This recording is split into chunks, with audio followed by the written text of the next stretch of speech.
Today I have the underappreciated Nintendo Switch Lite in all of its salmon pink colored glory.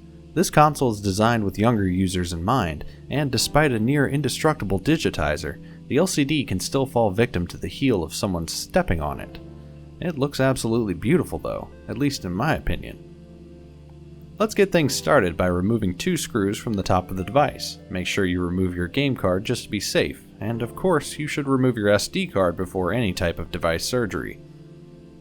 Down on the bottom are 2 more of those same screws, and I know we all see that adorable little face, right? Try not to think too much about twisting your screwdriver in its eyes, or the fact that you're removing them. It's not creepy, it's repair. Moving right along, there are 4 tri-wing screws on the back side of the console. These hold this giant clamshell design together, mostly. There's still an uncountable number of plastic snaps and clips, but we'll get to that. For now, just get these 4 screws out of the way and set it to the side. I'll break out my trusty thin metal pry tool. I've also heard people call these a Sismo, an iSesame, or prison shiv. Depends on where you work, I guess. In any case, slip your pry tool between the seam of the console and start prying the back panel out and away from the front. A few parts are tricky to get over, like the headphone jack. The switch is so tightly held together it could possibly land intact after falling out of a missing door from a plane. After much perseverance, persuasion, and questionable cracking sounds, the device is ready to open. And wow, what a lackluster reveal. All the fun internal goodies are covered by this large aluminum shield. There are a handful of Phillips screws to remove, securing this metal plate in place. With that out of the way, our first target is the battery. Unfortunately, Nintendo has used the industry norm in design choices, meaning they went with the just make it fit route. The battery connector is under a ribbon, meaning it has to be disconnected before we can cut power from this device.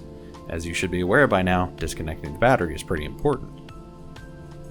I'll then remove the 3 screws holding the heatsink over the processor. This long copper heat pipe runs all the way up to some aluminum fins that help remove heat as the fan forces air across their surface.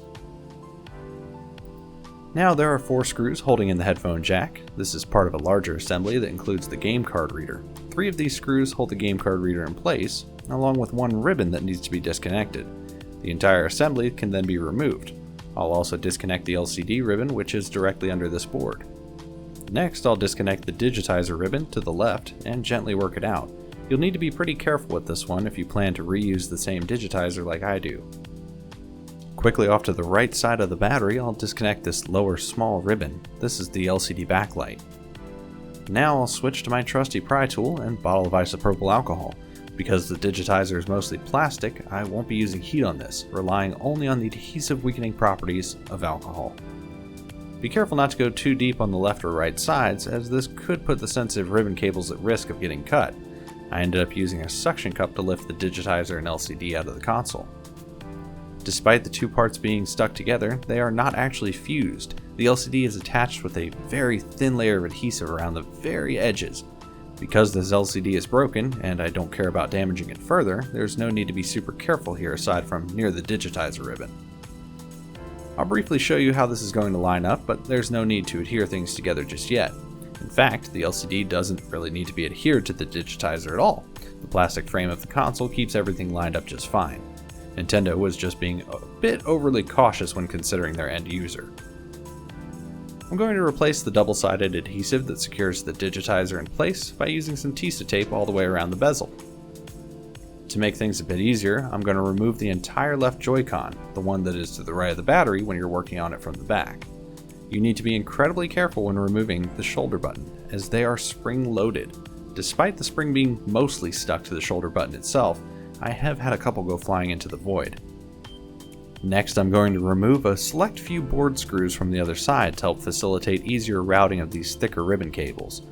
Normally I would suggest removing the entire board, but I'm also incredibly stubborn and am pretty determined to find the shortest route.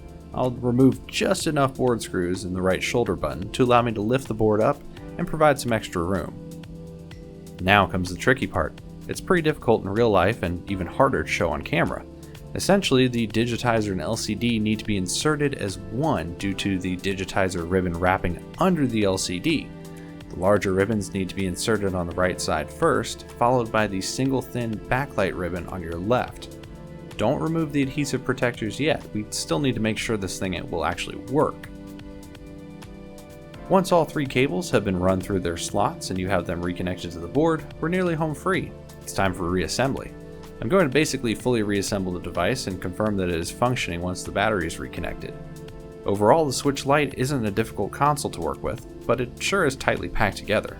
An LCD is likely the most expensive repair you should consider before outright replacing the device thanks to its relatively low cost. Once everything is looking good and I'm almost ready to get back into Fortnite, I can remove the protective strips on the adhesive and press the digitizer and LCD firmly into their new permanent home. How about you? After seeing what goes into replacing the screen on this handheld console, would you go for repairing it or just buy a new one? Let me know in the comments below. Be sure to leave a like if this video helped you out, and check out this video on the Switch's older sibling with no power. Thanks for watching. I'll see you next time.